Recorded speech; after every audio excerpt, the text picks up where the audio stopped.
Hello, my super kids. Welcome to another interesting class. Well, I've prepared a special topic for you, and it's about food. Yes, in our last class, we talked about food. Now, you're going to learn how to preserve this food. In today's class, you're going to learn the meaning of food preservation and how to handle food in a healthy manner. So please give me your undivided attention as usual and get your writing materials. You may ask, what is food preservation? The term preservation means storing or keeping something for future use. So food preservation simply means the storing or keeping of food in order to prevent it from being decayed when you need it. So when you store food for future use and the food is still looking healthy, the food doesn't get decayed, you have preserved that food stuff or the food item. Preserving food is very important because it saves you lots of money. And sometimes we know food items usually go out of season and they are in season. So let's give this practical example or illustration for you to understand. Let's take tomato for example. When tomato is in season, if you want to preserve it, you buy a large quantities. Like we bought a basket and we kept them in bottles. So now that tomato is out of season and is very expensive, those tomato that we kept in bottles, we are using it. So we just go to the market to get just few when we want to make sauce.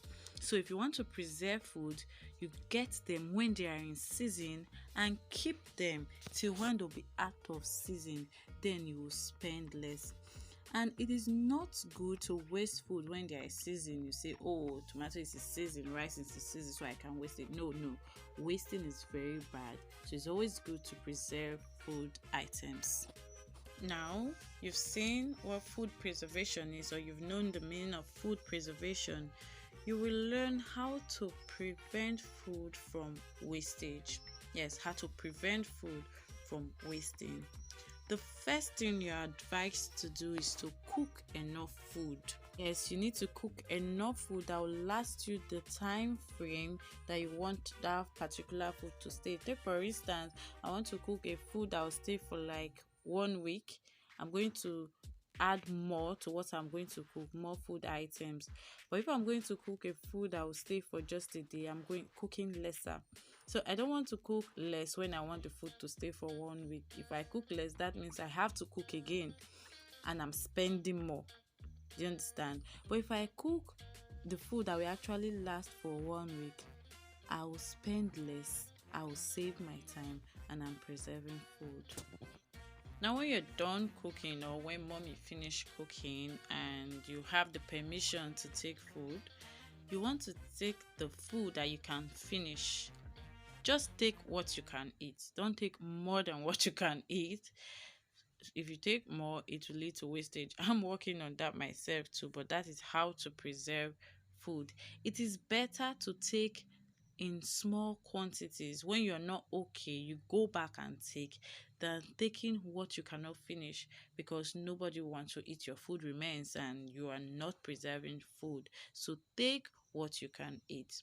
Now, if peradventure you have remain your food after taking some and your food is remaining, you want to cover it properly and keep it in the cupboard. You want to make sure you properly cover it up. Do not just drop it in the draining board or you put it in the sink. You want to cover it up properly to prevent insect from perching on it, and keep it so that you can either heat it up and eat it again. In order to preserve food, you don't want to eat in between meals. Many times we like to take our breakfast, then we'll take our brunch before our lunch. Well, you may not see it as bad, but your digestive system takes time breaking down your food or digesting your food. Now, imagine the digestive system is always working, breaking down food because we are always eating. It is not good for our body system. It can make us weak and even sick, and we are not preserving food. I'm not saying you shouldn't eat to your full, but what I'm saying is eat when you are supposed to eat. Don't eat and you'll not be overfilled. You are not preserving food and it's not good for your system. Lastly, when you are done cooking or when you're done serving what you want to pack the food properly and keep it in the refrigerator. Now, when you pack it properly and you keep it in the refrigerator, it prevents the food from getting bad. So when next you want that particular food, for example, is a stew, when next you want, you just go to the refrigerator, heat it, and use it. So when you do that, you're preserving food. I hope you help mommy preserve her food. I know you'll do that. Hope to see you